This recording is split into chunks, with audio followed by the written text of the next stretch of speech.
My psychopath sister told me to calm myself, and my mom encouraged her, so I tried to silently escape the house. My mom caught me and did everything she could to stop me, plus 3 updates. When I told my abusive mom I wanted to move out of her house for college, she started literally bawling her eyes out and screaming that I don't love her. My sister walked in and asked what happened. My mom screamed that I don't love her and want to move away. My sister took out her phone and, completely unprovoked, sent me the following DM. "You dumb bitch. I hate you. You're trash and I'm glad you were robbed. No one loves you and no one ever will. And how dare you make my mom upset. She was kind to you all her life and all she wanted was for you to stay. You're never going to be anything, and I know you've been feeling like unaliving yourself, so why don't you actually go and do it? No one will care. Your boyfriend broke up with you last year and I think that goes to show no one cares about you. I hope you get raped again, but I should stop talking before you call the cops on me like you used to do to mom when we were kids. There's so much I'd love to say to you, but I don't want to be a bully." When I read that, I started crying, and when my mom saw me crying, she started laughing uncontrollably and calling my sister hilarious. "You're going nowhere," my mom said to me before walking away. I wanted to leave immediately, but I didn't even know where to go. I tried to calm down, tried to think, but then my sister walked back into the room. She had this smug look on her face. She stopped in front of me and just stared, like she was daring me to say something. "What's wrong?" she asked, her voice dripping with fake concern. "Did I hurt your feelings?" She didn't wait for me to answer. "Oh wait, I forgot. You don't have any. You're just this empty shell who thinks everyone owes her something." I didn't say anything. I didn't trust myself to speak. I knew if I opened my mouth, I'd either scream or start crying again, and I didn't want to give her the satisfaction. She leaned in closer, lowering her voice. "You're such a pathetic little crybaby. No wonder no one wants you around." Then she moved behind me, and before I could react, she flicked the back of my head. I stumbled forward a bit, and she laughed. "Oops," she said mockingly. "Sorry, didn't see you standing there." It stung, but I didn't turn around. I just stood there, my fists clenched, trying to hold it together. I felt trapped, like I couldn't even move. She leaned in again, her breath against my ear. "You know, you really should do everyone a favor and just disappear. You'd be doing us all a huge favor." I closed my eyes, wishing I could just disappear into the floor, wishing I was anywhere but here. She pulled back and laughed again, a harsh, mean sound. "Yeah, that's what I thought. Go ahead. Keep pretending you're all brave and tough, but we all know you're just a coward." She turned and walked away, leaving me standing there, still shaking. My head was throbbing where she'd flicked it, but it was nothing compared to the heaviness in my chest. I took a deep breath, trying to steady myself. I knew I had to get out of here, but I didn't know how. My mom was right. I was going nowhere. That night, I went back to my room and locked the door. I knew I had to get out of there. I couldn't stay in this house anymore. It was like being trapped in a nightmare I couldn't wake up from. I sat on the edge of my bed, staring at the blank wall in front of me, trying to figure out what to do next. I knew I couldn't just walk out the front door. My mom and sister would stop me. I needed a plan, something solid. First, I grabbed my phone and opened the messages from my sister. I took screenshots of everything. I didn't know if I'd need them, but I wanted proof, just in case. It felt weird, like I was building a case against my own family, but they'd left me no choice. I saved the screenshots in a hidden folder, then backed them up to my email. After that, I started going through the other messages. My sister had sent me a lot of awful stuff over the years, and I saved those too. Every insult, every threat. It was a lot. I tried not to read them too closely because I knew it would just make me cry again, and I needed to stay focused. Next, I made a list of things I needed to take with me. Clothes, my laptop, a few books, some cash I'd been saving up from my part-time job. I had about $300 stashed away. Not much, but hopefully enough to get me started somewhere else. I started packing a small bag, keeping it quiet so no one would hear. I rolled up some clothes and stuffed them in, along with my laptop and charger. I shoved the cash deep in my backpack, under everything else. My heart was pounding the whole time like I was doing something wrong, but I kept telling myself I had to do this. I couldn't stay here and keep pretending everything was okay. As I was zipping up the bag, I heard footsteps coming down the hallway. I froze, my heart in my throat. The doorknob rattled and I realized I'd forgotten to unlock it. "Open the door," my mom's voice came through, sharp and annoyed. I hesitated for a second,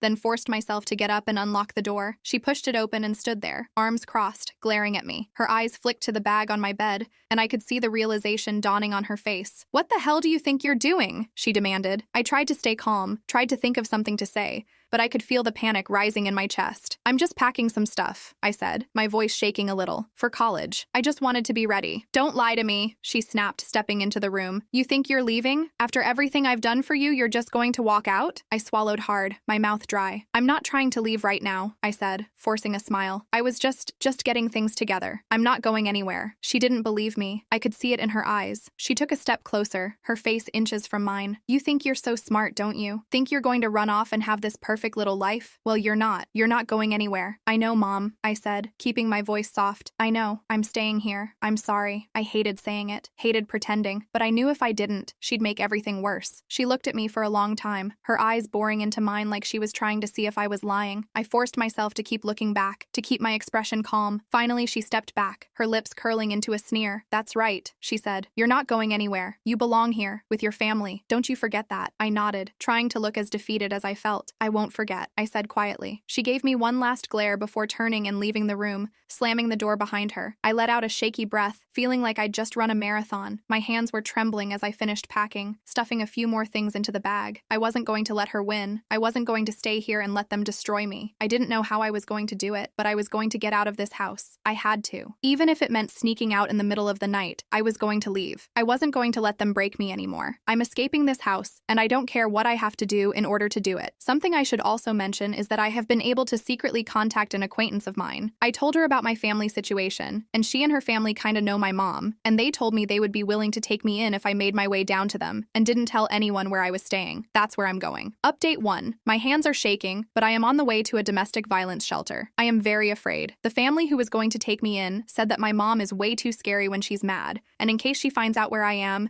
they are afraid she is going to do something crazy to them, and they don't want to take that risk. I'm very upset with them about this. She didn't even have to know I was there. How could she have found out? They live miles and miles away. Right now, I look like a mess, and it's because it all happened fast. The night I left, my mom saw me walking out the door. A vase was thrown at me by her, and nasty things were said. My life was threatened by her. I didn't even have time to shower or anything. I look and smell awful. Update 2. I am at the ER getting my medicine. The domestic violence shelter is paying for it. I'm afraid of getting judged because I actually rolled out of bed and look awful, but I had to escape. The shelter itself is pretty nice. It's so nice not being yelled at or literally fearing for your life when you go to sleep. The only downside of it is that it gives me 30 days before I have to leave it. Luckily, I have a job interview lined up. I don't know the best way to go about it, but I think I'll be honest and tell them I really need the job because I'm in a shelter. It's at a cinema, so that would be so nice. My friend and her parents changed their mind too and said I could stay there if I don't have anywhere else to go after the 30 days. I just have to buy my ticket. Update 3. Wow, so it's been nearly 3 years since I posted. Desperate for help. For some reason, these posts just popped into my head after all this time, and rereading them, I just want to hug my former self because I had forgotten how bad things were. I also want to hug all of you for helping me. I wrote down the advice you gave me, and I used it. I really did. So here goes the last update to this saga, and it's a happy one. The shelter that I stayed in was very nice and brand new. The staff told me how cramped the other one was,